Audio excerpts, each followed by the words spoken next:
What's up, everyone? Welcome back to another episode of the Jimmy Mullen podcast. Tonight's episode is all about Black Panther Wakanda Forever.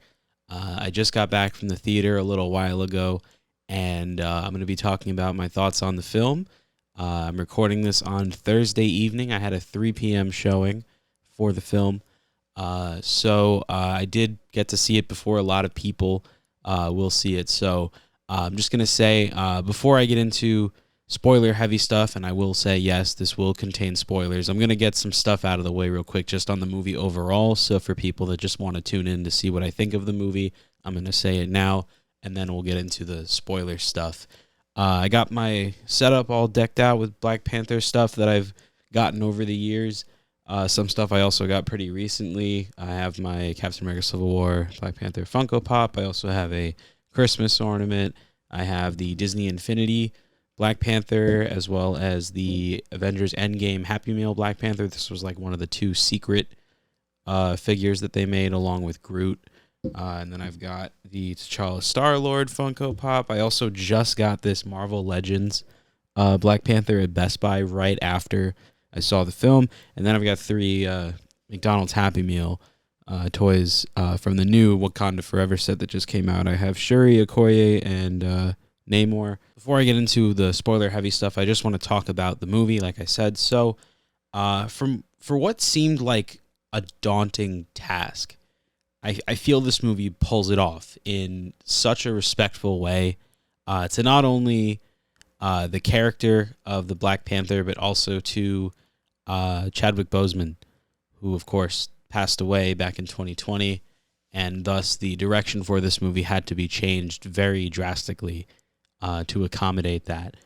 All of the characters in this film are strong. They're great on screen, tons of character dynamic, tons of chemistry, all sorts of stuff like that. And I will say, while I enjoy the first movie just a little more, I do appreciate this movie for what it is, and it's grand. It's really good. I had such a good time with it. And it's a welcoming grand finale to Phase 4, and honestly, I think it's probably one of the best projects to come out of the entirety of Phase 4 that we've had over the last 2 years. So with that said, I really enjoyed the movie. I loved it. If you guys get a chance, make sure you go to the theater this weekend to go see it. It's a really good time.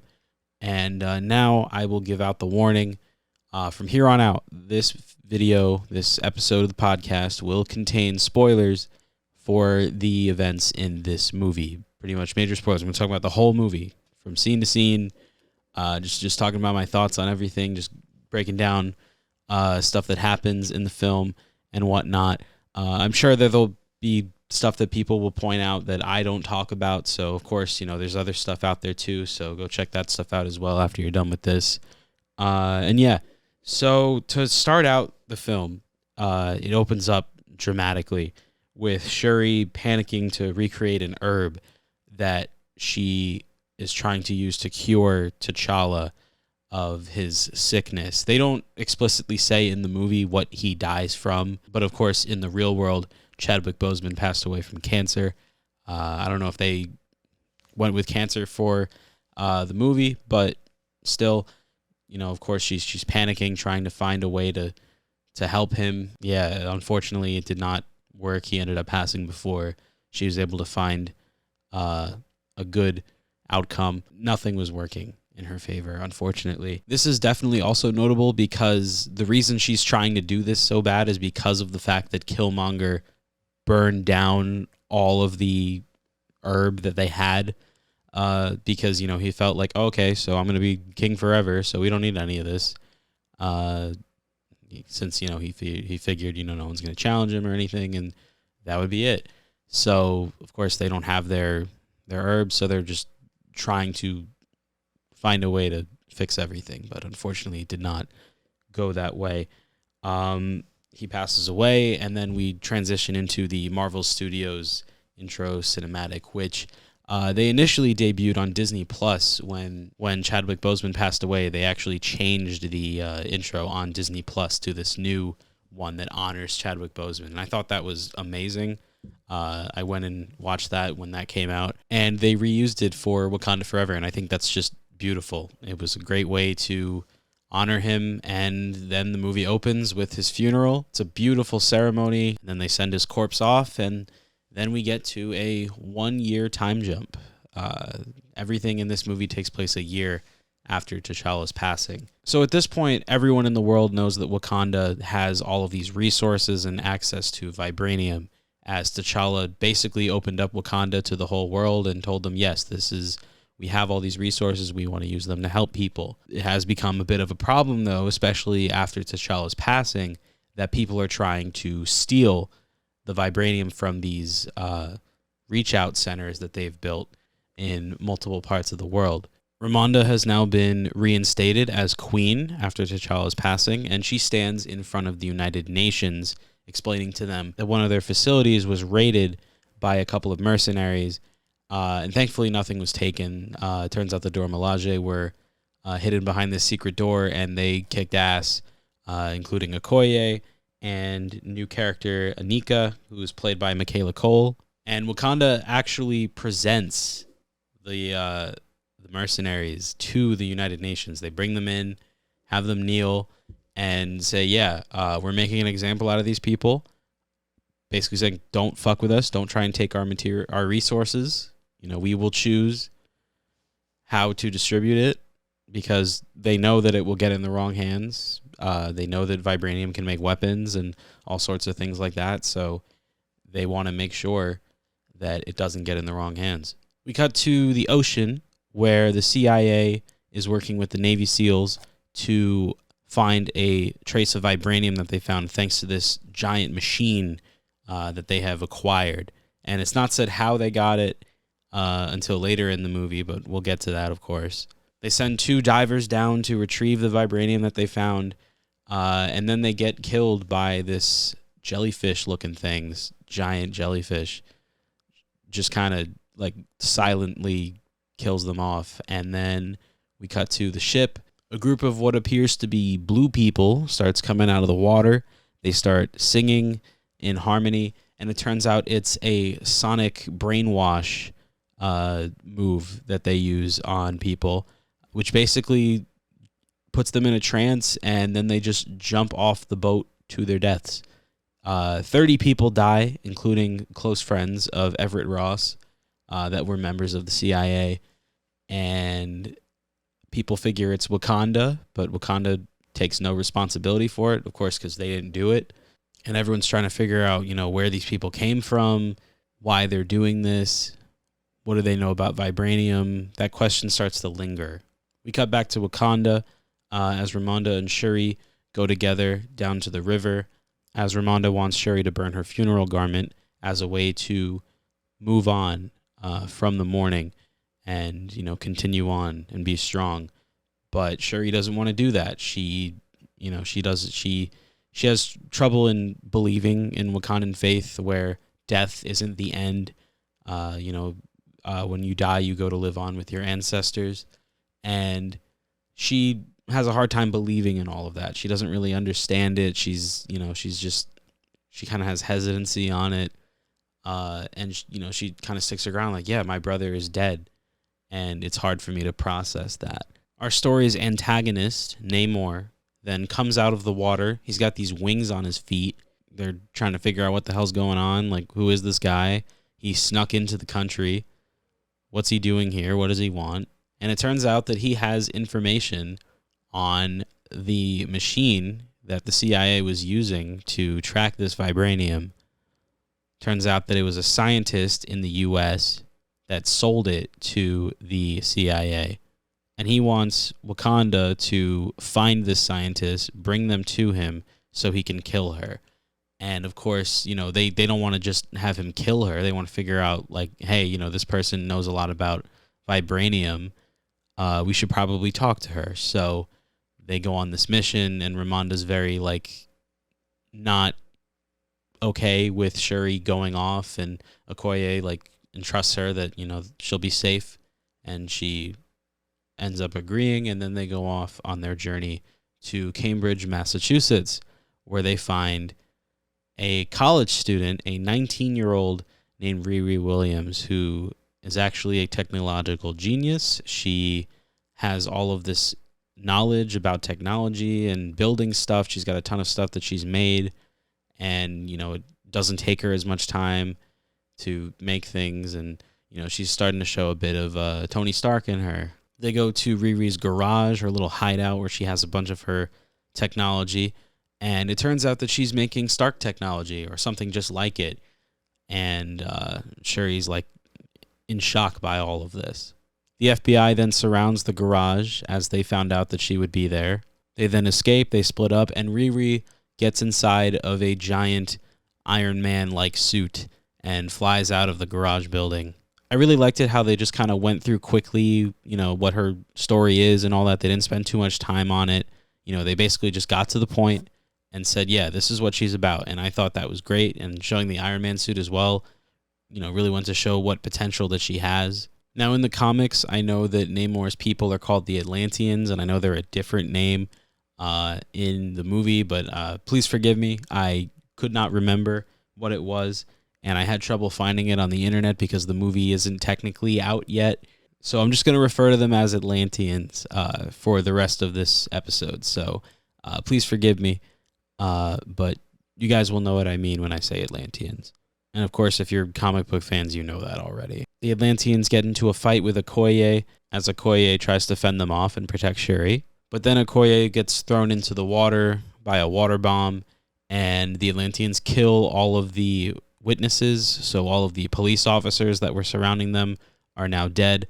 And the traces of their vehicles are also completely gone, with not even a trace, other than tons of broken glass. Shuri leaves her beads behind because she's not there. She was actually taken by the Atlanteans at her own request, saying that she wanted to speak to Namor and possibly negotiate not killing Riri.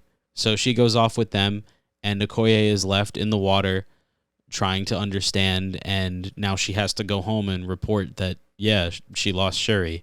So she does that, and Ramonda obviously is not very happy with her and removes her rank from the Dora Milaje. So now she just lives as a citizen of Wakanda. We cut back to the bridge scene. There's tons of sharded glass everywhere.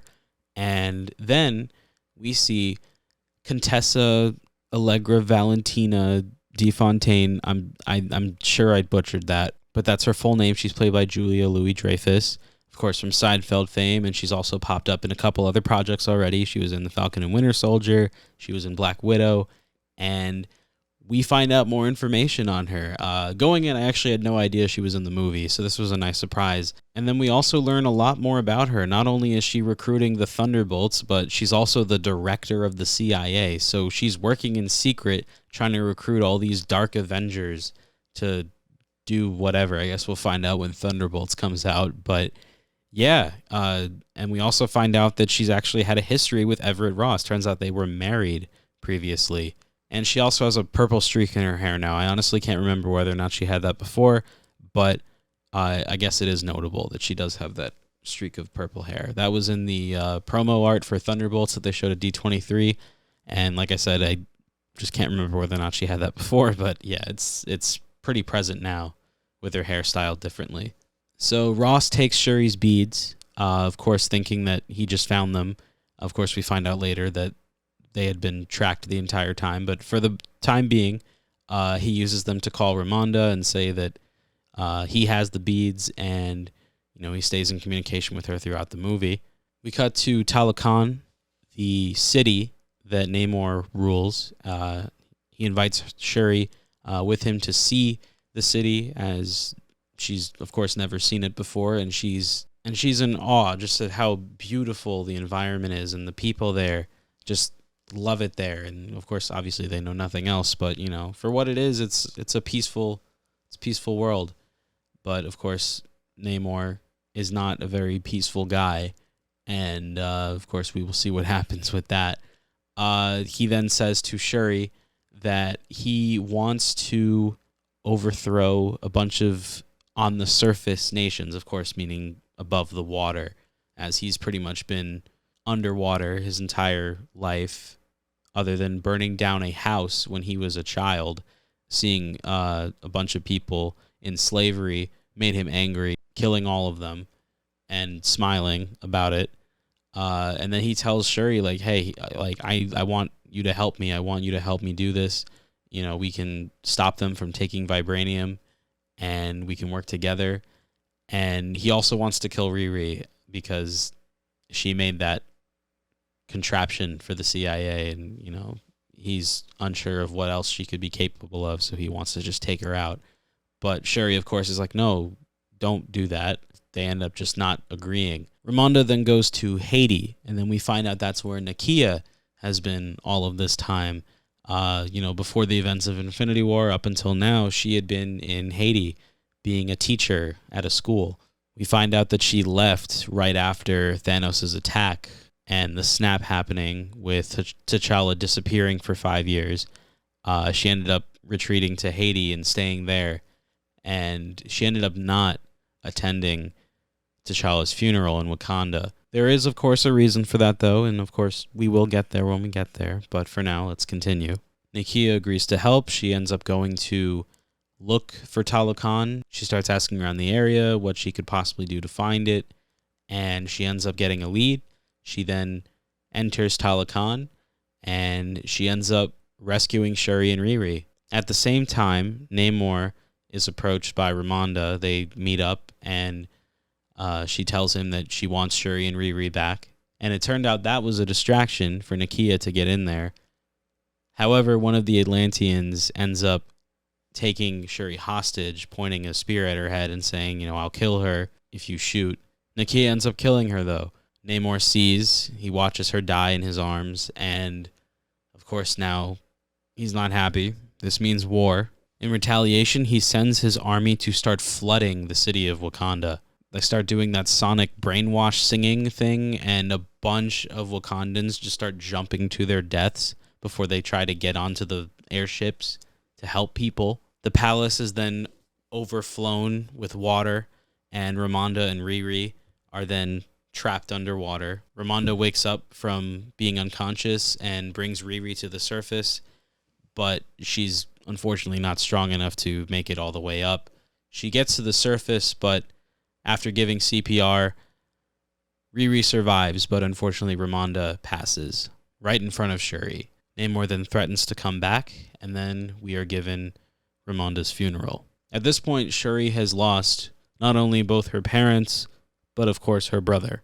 M'Baku then tries to comfort Shuri, saying that he gave T'Challa a promise that he would look after Shuri. Meanwhile, in the US, Ross ends up finding out that Ramonda passes away via the news, and Val then reveals to him that she knew that he had been communicating with Ramonda the whole time with the beads. As she had put a tracker on it, she bugged it. She was able to find out all of the information that he knew about Wakanda due to their conversations, and thus arrested him.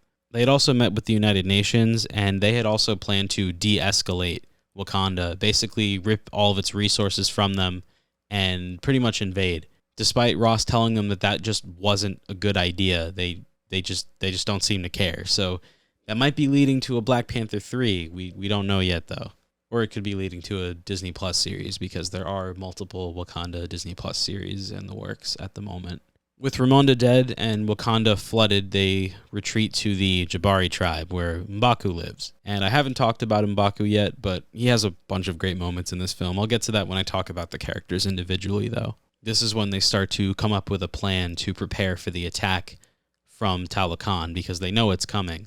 Due to Shuri just being at rock bottom and losing everything, she then decides that, yeah, now that my brother and my mother are gone, I think it might be time to just accept that and take on the mantle of the Black Panther. They had been saying the whole time that the Black Panther was gone because they ended up not replacing him after he passed away due to the fact that the herb was all burned out. So the whole time they've been left without a king. But now Shuri decides that she has to do what she regrettably doesn't want to do, but she knows that she has to at this point.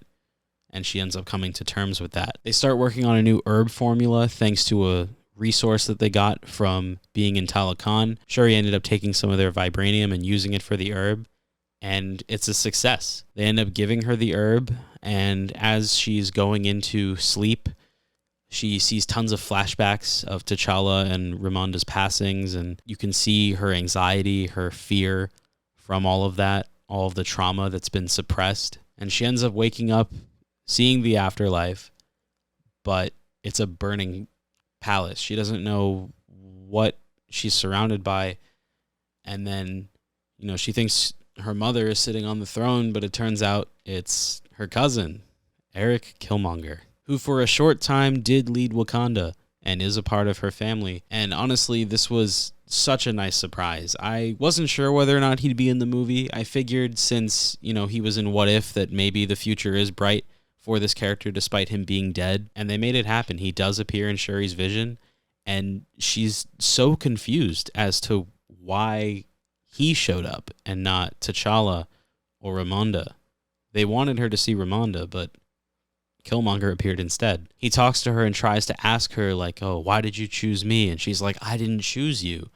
And then he tells her it's probably because you have so much vengeance in your heart compared to your brother. You've lost so much and you're just angry. And she ends up realizing that and then waking up. But this is when she decides, yes, now that I have this strength. She ends up sucker punching a mannequin by accident with like barely any force, and she's like, yeah, time to get on that suit. So she enters the Jabari tribe in the Black Panther getup, and she beats M'Baku in an arm wrestling match. And she's declared that she's the Black Panther. She's stronger than M'Baku. Yeah, they did it. After all this time with no king, there's finally a new Black Panther. Then they start figuring out how they're going to take down Namor. They end up finding a weakness, which turns out that he needs oxygen to absorb into his skin, and that's what gives him the ability to not only breathe underwater, but also live on air. He also can't be over the water for too long. He'll need water to regenerate. So the plan is to get him away from the water, and so he'll be dehydrated a lot faster. In the process of all this, Riri gets a new suit made completely out of vibranium, and it's a lot different compared to the Iron Man suits. It has some of the same color schemes, but is definitely different enough to differentiate her from Tony Stark, and I really appreciate that. Not to mention Okoye and Anika get these really cool decked out vibranium Iron Man-like suits, which people are going to be like, oh, they Iron Man them, but honestly, who cares? That shit is awesome. It gives Okoye a lot more uniqueness out of the rest of the Dora Milaje, despite her having tons of character compared to most of them. It lets her stand out a bit more, and I really respect that. Not to mention Anika being comic relief throughout parts of the movie as well, getting it. I think she deserved it. The fight takes place on this giant Wakandan battleship, and the Atlanteans start coming up from the water, and they're fighting off the Wakandan army, and the fight gets intense to the point where Shuri lures Namor to a ship and gets him away from the fight, takes all of his oxygen. They end up fighting, and they crash land on this remote island where they duke it out. Some scratching to the face comes in, some stabbing, tons of spear clashing, and it ends up with both of them being weakened. Shuri ends up getting stabbed, but miraculously Ramonda comes to her and gives her the strength to carry on, and she ends up nearly killing him. But then at the last moment, with Ramonda telling her that this is not you, she regains her footing, and she threatens Namor. She says, yield, and we will not speak of you to others. We'll let you live in peace, and we will be allies. And he yields. So both nations are united. There's celebration. The Atlanteans go back home to Talokan. However, Namor actually has more up his sleeve than he tells Shuri, of course. He knows the countries will try to invade Wakanda for its resources, and he knows Wakanda will come to him for help. And that's when he can proceed with his plans. We don't know exactly what he has planned, maybe to take over or something, but it is looming in the air. That might be something for either a Disney Plus series or Black Panther 3. We'll just have to wait and see. Okoye saves Everett Ross from his custody, and then Shuri goes to Haiti to finally burn her funeral garment and just move on and be the Black Panther. She has a talk with Nakia about it and says, yeah, this is where I want to do it. And then the garment starts burning, the credits roll, and we're greeted with Lift Me Up by Rihanna, her first release in 6 years, and I will get to that when I talk about the music in a little bit. But yeah, this movie was beautiful all the way through. I thought it was great. Then we get to the post-credit scene. There is only one. It's a mid-credit scene. There is no second post-credit scene at the very end. It's similar to Endgame, where it ends off, with the characters passing and, showing their legacy. So they just decide not to tease things. It's a bit of a teaser, but it's also just more of a wholesome thing at the end. Nakia brings out her son to Shuri, introduces him, and it turns out that this is her nephew.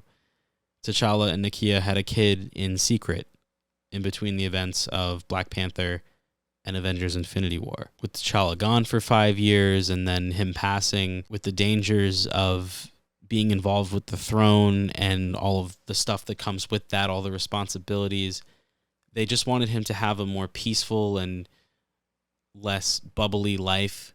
They wanted to give him a sense of the real world, so they ended up deciding to raise him in Haiti. He also then reveals that his Wakandan name is T'Challa, son of King T'Challa. It's also good to know that Ramonda also met him before she passed. And yeah, that's the end of Black Panther Wakanda Forever.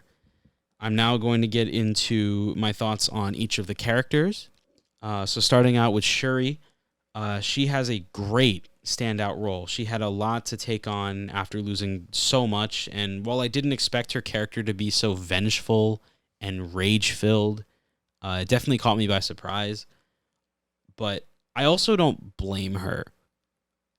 She lost not only her brother, but her mother as well, and they were all she had left. She had said that she just buried the last person who truly knew her. It was a lot on her, and she's so young as well.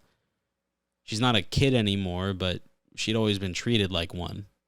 And M'Baku even said to her that now your power and, your will, now people will just have to view you as an adult. Whether she becomes queen or whatever the case is, we don't really know. But I guess we'll find out sooner or later. I hope we get to see her shine more as Black Panther in the future with projects like the multiple Wakanda Disney Plus shows, not to mention a pretty much easy Black Panther 3.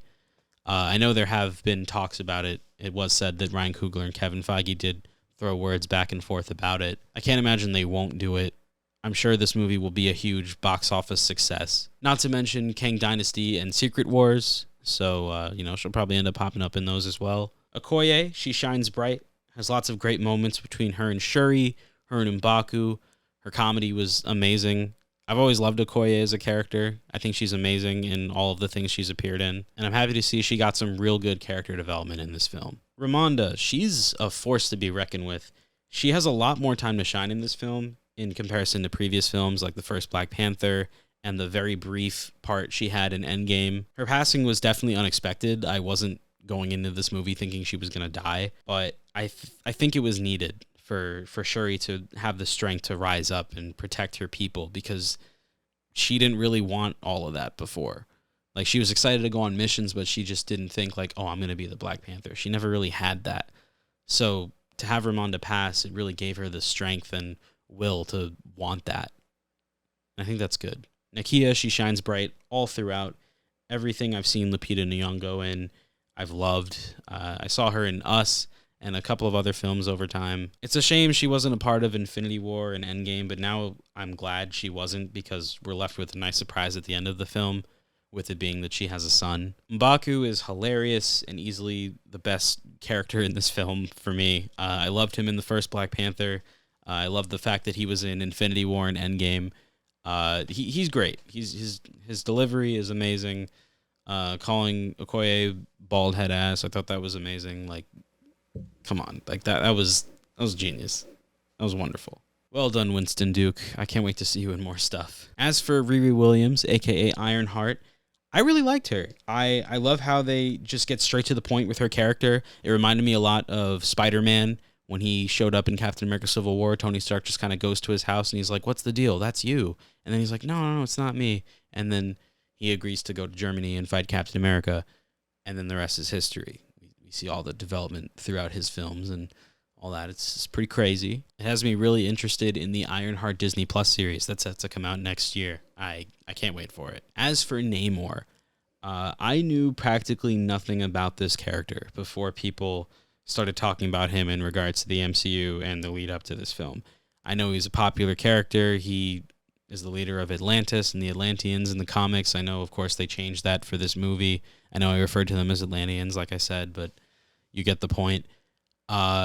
Yeah, I knew he was a force to be reckoned with. I just didn't know much about the character, but I liked him in this movie. I thought he was good for what he did. And I know they've been teasing this character for a while. You know, they talked about the earthquake under the ocean in Endgame and all that. And Ryan Coogler has now even said that he told Kevin Feige like to not let anyone use Namor in a movie because he wanted to be the one to use him in Black Panther 2. So I guess that was the original plan to begin with. One thing I will say, though, I definitely know what's going to happen. People are going to end up comparing him to Killmonger. I don't think that's fair. They're two very different dynamics. And yeah, they are similar in some ways, but it's two completely different circumstances. It's kind of like comparing apples to oranges. Everett Ross, great as always. Martin Freeman is a great actor. I loved him in the Edgar Wright movies he was in, and all the other stuff I've seen him in. I loved him in Civil War, loved him in Black Panther, and I'm really glad that they were able to bring him back for this movie. He's definitely one of the best parts of the first Black Panther. With him previously married to Val, it really opens up the gates to see, like, oh, what are all these secrets about all these smaller characters that we've kind of seen and stuff. Now we're going to learn more about them. I've seen a lot of that with Phase 4. It reminds me of Sharon Carter when she's revealed to be the power broker, or whatever the fuck they called it, honestly. I can't remember. Wanda, of course, getting her own show. Falcon and Winter Soldier getting their characters more development in their show. Loki, we learn more about him, and Hawkeye. You know, it's just more of that, and I love that. I think that's great. Giving more depth to already established characters, I think, is great. Even the smaller ones. Let's keep doing that, Marvel. Like I said, Killmonger is a really nice surprise. I had a feeling with him being in What If, he was going to end up appearing in other things, but I wasn't sure about this movie specifically. I'm really glad he was, though. It was a really great surprise. And yeah, I hope this isn't the end for him. Maybe in Secret Wars, when they're having the big multiverse battle, we'll see a Black Panther that's actually him. I just want more reasons to see Michael B. Jordan and stuff. I think he's a fantastic actor, so honestly, anything goes. As for other things with this, there was an album that came out alongside this film. I have not listened to it yet. I've listened to the songs that were in the movie. That's it. I do plan on going through it, though. I just wanted to say, though, I avoided all the music and all the clips. You know, the only things I saw leading up to this movie were the 2 trailers that came out. That was it.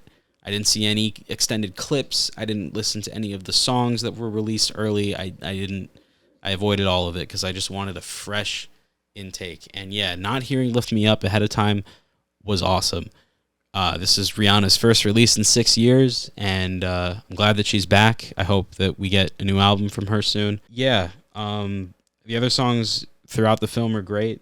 I can't wait to hear them again and again, and like I said, I would have listened to the album, but I just wanted to get this out as soon as possible, but I will be doing so throughout the rest of the weekend. The album will be on repeat, and however long I plan on doing so, I'm going to add probably most of the songs to my playlist. And yeah, as for Chadwick Boseman, I first saw work from him when he starred in 42, which was a biopic about Jackie Robinson. And I love that movie. He was excellent in it. When they first announced in 2015 that he'd be playing Black Panther in Captain America Civil War, I was ecstatic. Despite the fact that I knew nothing about the character, I was really excited because Chadwick Boseman was going to be in the MCU. I had no expectations as to who and who couldn't be in Marvel at the time, but I was just really excited to see an actor that I knew already was a part of this. Watching over time all the movies that he was involved in, being Captain America Civil War, Black Panther, Avengers Infinity War, and Endgame, he shines in all of them, especially in Captain America Civil War, which I rewatched that and the first one, the first Black Panther, leading up to Wakanda Forever. And yeah, even still, he shines all throughout both of those films, as well as his parts in Infinity War and Endgame. He's absolutely fantastic, and it's an absolute shame that we lost him. He was such a talent, a phenomenal actor. I would have loved to see him in many other things. I know there's tons of other movies that he's been a part of over the years, and I do plan on watching a lot of those over time. And yeah, I miss the man. I'm very grateful for what he was able to give to us, and I just obviously, of course, I wish that he was still here.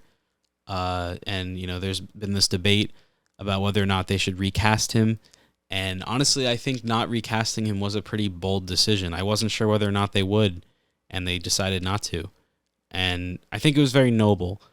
Not only giving the spotlight to another character in the next film, but also just honoring his legacy. I guess Colonel Thunderbolt Ross, isn't much of a difference. Getting Harrison Ford is probably better anyway. But yeah, I'm really happy with the way this movie turned out. The way they honored him was amazing. And yeah, that's gonna wrap it up for my thoughts on Black Panther: Wakanda Forever. I hope you guys enjoyed this episode of the podcast. Be sure to check out my last episode where I talked about my thoughts on She-Hulk, Attorney at Law, and Werewolf by Night.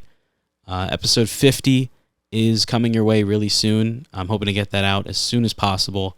And then after that, I'm going to go ham. I'm going to be talking about Sonic Frontiers. I have plans to do that, as well as watch a bunch of shows over the next couple months and giving my thoughts on each of those. I just started watching Breaking Bad, so you might see some Breaking Bad related content in regards to this podcast really soon. But yeah, with that said, thank you guys for watching. Be sure to check out the podcast on audio platforms like Spotify, Apple Podcasts, Anchor. Follow the podcast on Twitter, TikTok, Instagram, and Facebook. Subscribe to the YouTube channel, like the video, hit the bell. And with that said, thank you all so much for watching, and I will catch you on the next one. Take it easy. Peace.